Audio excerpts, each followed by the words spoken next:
Good evening, everyone. This is Mellissa Thomas of Florida National News coming to you with the evening news rundown for your Monday, May 4th, 2020.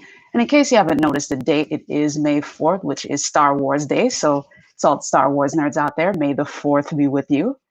Hopefully you've been having a great day so far. And as usual, guys, we like to jump into the COVID-19 updates for you with a few numbers from the World Health Organization.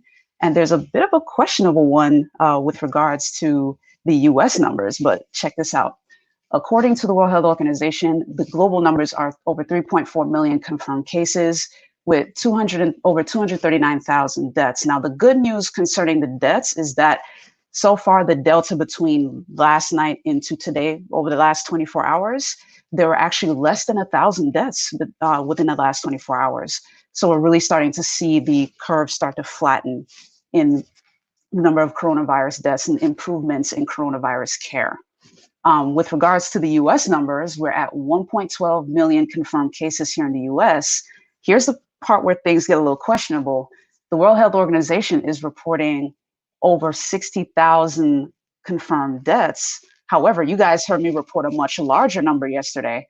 There's actually a difference of negative 1,696 deaths. So I'm not sure what happened there. I have my questions as well.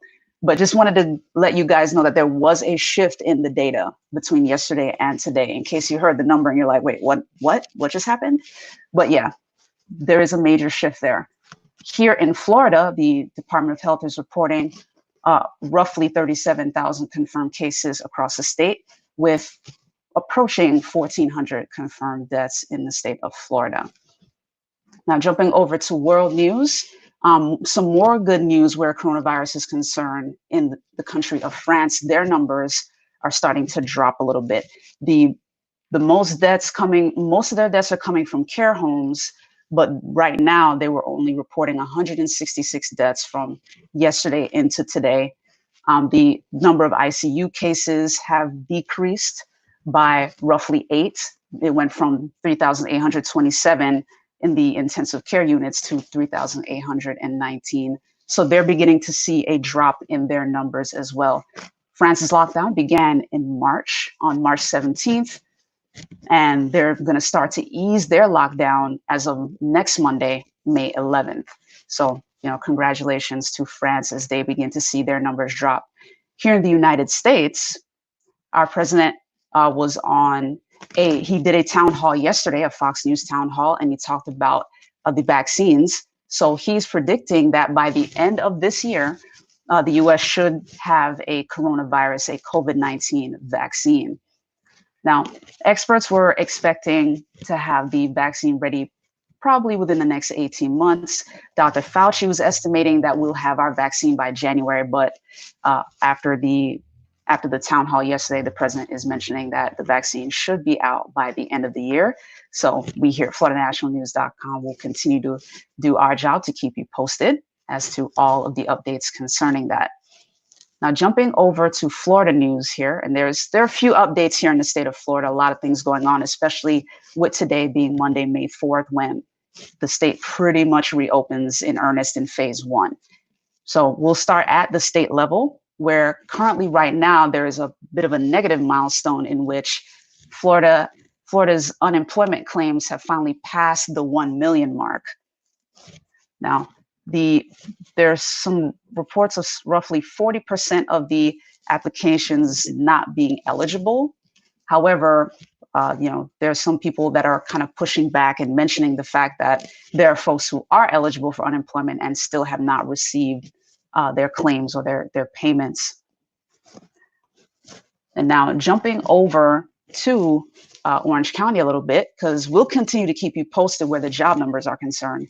But jumping over to Orange County, you've probably watched Orange County Mayor Jerry Demings. He just wrapped up his press conference over at the Orange County admin building.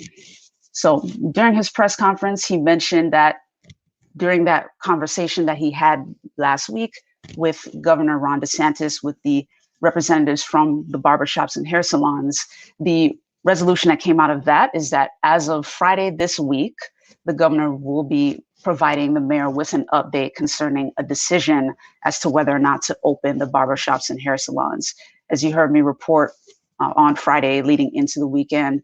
The governor seemed open to the decision to allow the barbershops and hair salons to open, but there was nothing definitive after that meeting. So Mayor Demings reported today that we should expect to hear something by Friday where the governor's decision is concerned for opening those businesses. And Mayor Demings also talked about the restaurants. Obviously, the restaurants are open today. Visit Orlando and Visit Florida, they're pretty much doing a measure called 407 dates, which is a follow-up for 407 Day as a partnership with Visit Orlando. 407 dates will be a measure that's going to help promote couples to visit the local restaurants here in Orlando to place their orders, preferably takeout, to continue to observe social distancing while allowing couples to connect and enjoying some virtual events that will be taking place over the course of the next few weeks.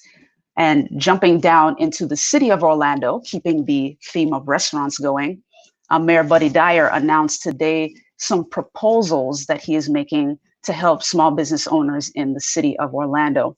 So today, the proposals that he announced include, authorizing companies to use 12 by 12 tents for outdoor sales and outdoor seating to encourage the social distancing for those who have restaurants.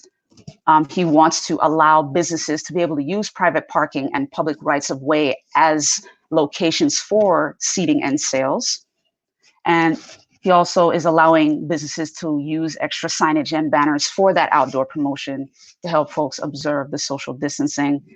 The other thing that he wants to do is to cover the costs for parking so residents can come out and patronize those businesses and restaurants. All of these measures, the parking, the use of private parking lots and public rights of way, these things are going to be discussed in the city council meeting that takes place next Monday, May 11th. So we'll be sure to keep you posted where that is concerned. And these proposals, once approved, they will go into effect and be good until September 1st for the small businesses that benefit from that.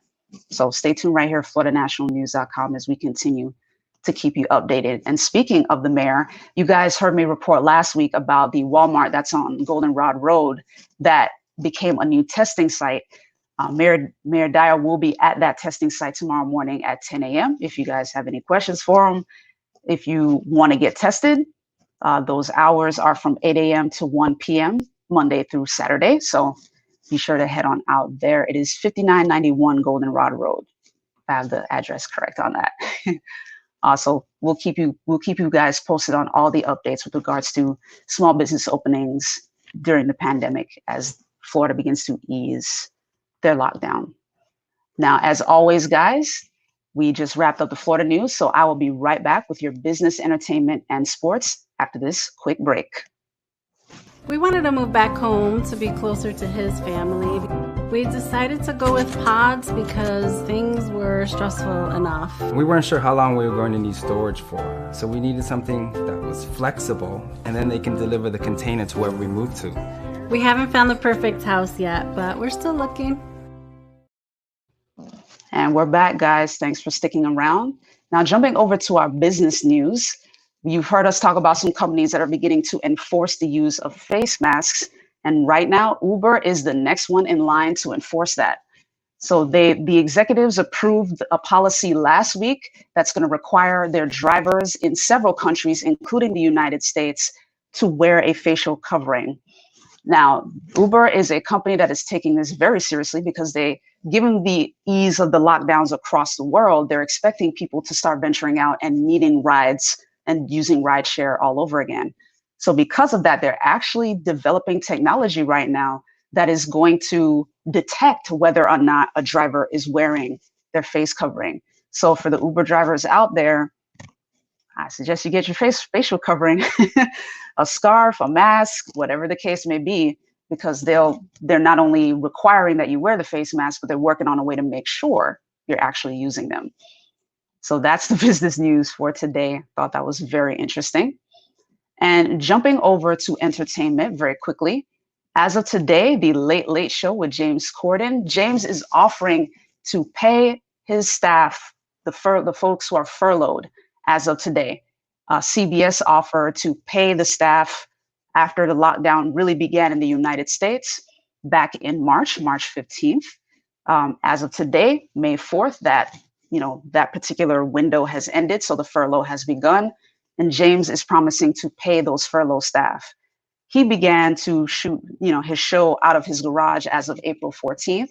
So because he values his employees, he's choosing to foot the bill. So shout out to James Corden for being a great host, Jumping over to sports news, a bit of an unfortunate news in the sports world. The NFL has lost a giant in Don Shula. He passed away at the age of 90 Monday morning. Now, Don Shula is a legend for those who may not know.